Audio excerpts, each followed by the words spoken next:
Subscribe कीजिए be learning tutorial YouTube channel को और बेल आइकन को दबाइए हमारी लेटेस्ट वीडियोज़ सबसे पहले देखने के लिए। हेलो स्टूडेंट्स, स्वागत है आपका be learning tutorial YouTube channel में। आज के इस वीडियो में हम गणित कक्षा 10 अध्याय 1 प्रश्नावली 1A से प्रश्न 12वें को हल करने वाले हैं। ये जो किताब है डॉक्टर मनोहरे की गणित की कक्षा 10 की किताब है, जिससे हम लोग इस क्वेश्चन को हल करना सीख रहे हैं। अगर आप एनसीईआरटी की किताब से स्टडी करते हैं तो उनमें ये क्वेश्चन नहीं दिए गए होते हैं, बस कुछ क्वेश्चन इसमें दिए गए होते हैं एनसीईआरटी वाले क्वेश्चन, ठीक है, और कुछ एक्स्ट्रा क्वेश्चन इसमें दिए गए होते हैं। लेकिन एनसीईआरटी वाले जो क्वेश्चन होते हैं सभी इस किताब में दिए गए होते हैं।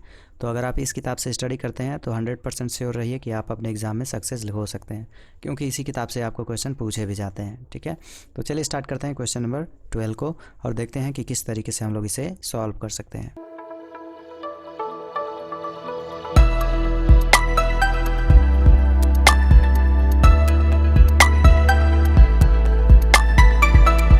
ये देखिए, ये है प्रश्नावली 1A का क्वेश्चन नंबर 12। इसमें कहा गया है कि दर्शाइए कि किसी भी धनात्मक पूर्णांक का वर्ग किसी पूर्णांक q के लिए 4q या 4q+1 के रूप का होता है। इस तरीके के क्वेश्चन हम लोग 3 क्वेश्चन को सॉल्व कर चुके हैं। एक था सिंपल वाला क्वेश्चन जिसमें हमें सम और विषम बताना था।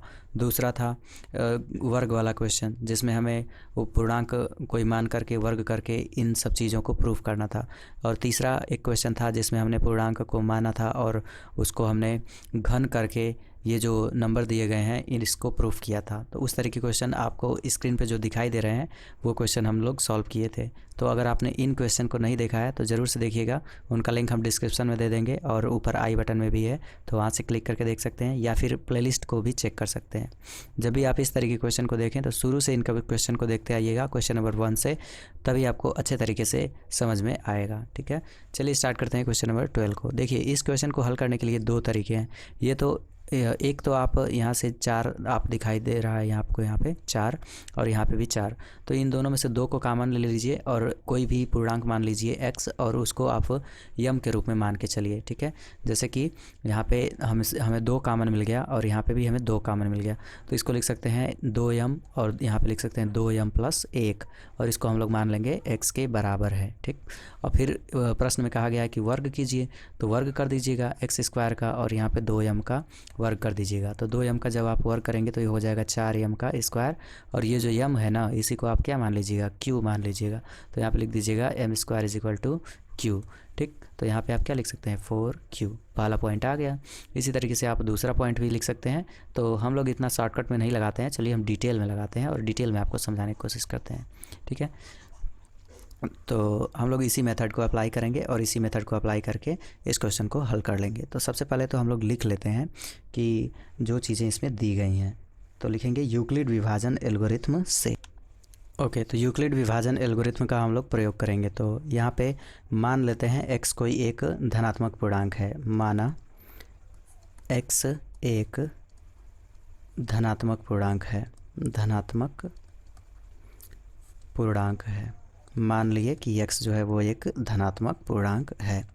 तो जब हम लोग x को धनात्मक पूर्णांक मान चुके हैं तो यहाँ पे हम लोग लिख सकते हैं कि x जो है वो होगा किसके बराबर, तो 2q के बराबर हो सकता है और 2q+1 के रूप का हो सकता है। ऐसा क्यों? क्योंकि रिमाइंडर जो है वो होगा 0 और 1।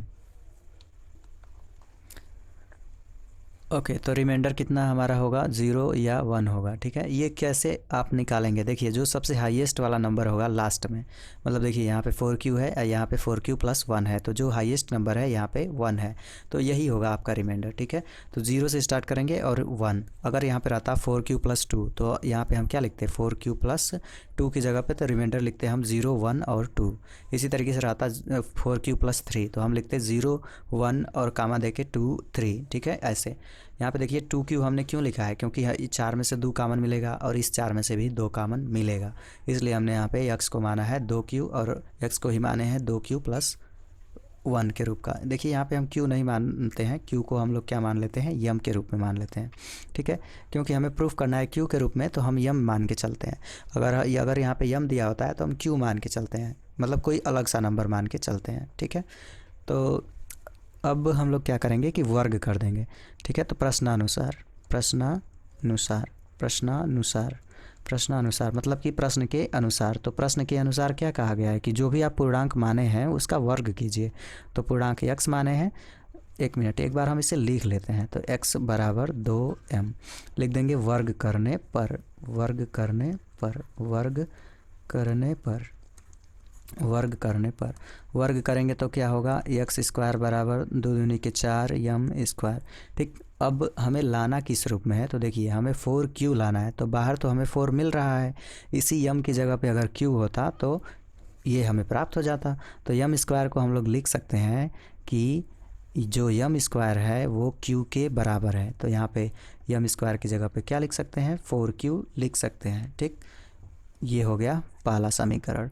उसी तरीके से दूसरे वाले को भी अप्लाई करेंगे। तो दूसरे वाले को हम लोग नेक्स्ट पेज में सॉल्व करते हैं। x बराबर लिखेंगे 2m + 1।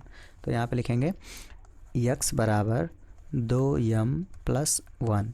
तो पुनः वर्ग करेंगे, वर्ग दोनों पक्षों का करना होता है, दोनों पक्षों का वर्ग करने पर, वर्ग करने पर, दोनों पक्षों का वर्ग करेंगे तो देखिए एक्स स्क्वायर बराबर यहाँ पे लिख सकते हैं 2m + 1 का स्क्वायर, होल स्क्वायर। तो आपको पता है कि a + b का जो होल स्क्वायर होता है वो होता है a² + b² + 2ab।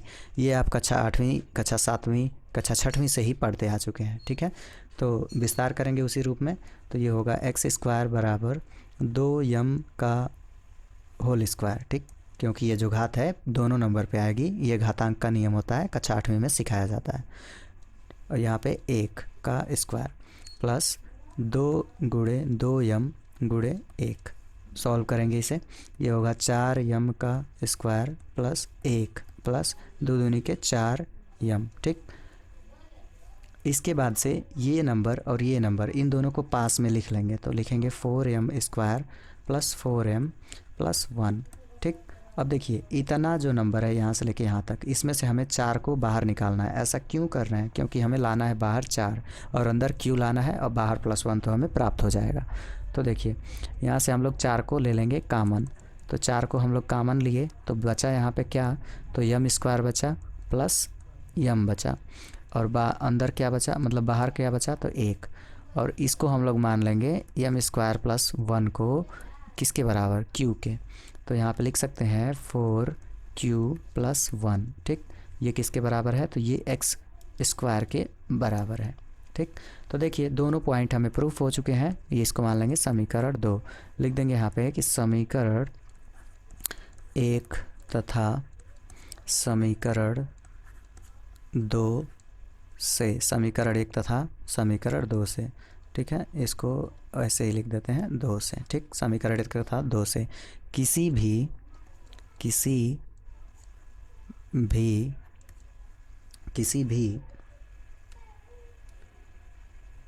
भी पूर्णांक